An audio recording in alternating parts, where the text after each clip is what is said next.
Welcome to Raghavendra TNPSC jobs.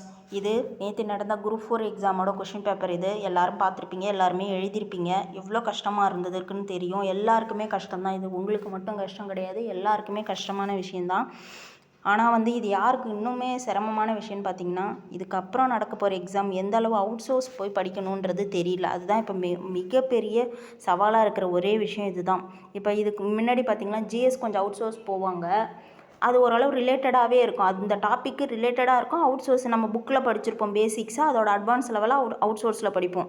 ஆனால் இப்போ இங்கிலீஷ்னு பார்த்திங்கன்னா இந்த கலைச்சொற்கெலாம் எங்கே போய் தேடுறது? இப்போ டிக்ஷனரியில் இருக்கிற எல்லா கலைச்சொற்களையும் படிக்கணுமா அப்படின்னு தெரில. அந்த அளவு கேட்டு வச்சுருக்காங்க. இப்போது நம்ம டிகிரி படிச்சிருக்கோம், அதுக்கும் இப்போ பண்ணுற வேலைக்கும் சம்மந்தம் இல்லாமல் தான் இருக்குது. அதுக்கப்புறம் பார்த்திங்கன்னா இப்போ நம்ம சிலபஸ்ன்னு ஒன்று படித்தாங்க பசங்க எல்லாரும்.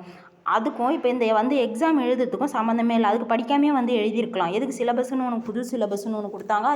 அதுக்கு எடுத்துக்காட்டுன்னு வேறு சிலதெல்லாம் கொடுத்துருந்தாங்க.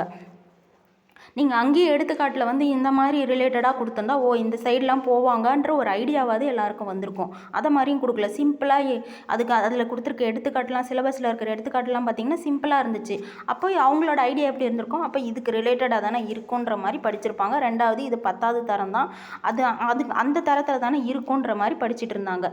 ஜிஎஸ் நீங்கள் கொஞ்சம் கஷ்டமாக கேட்டிங்க, சரி ஃபில்ட்ரு பண்ணுறதுக்காக அப்படி போகிறாங்கன்னு நினச்சோம். ஆனால் மேஜராக எல்லா ஸ்டூடெண்ட்டும் இந்த தமிழை தான் ரொம்ப ஸ்ட்ராங்காக நம்பிட்டு போயிருப்பாங்க.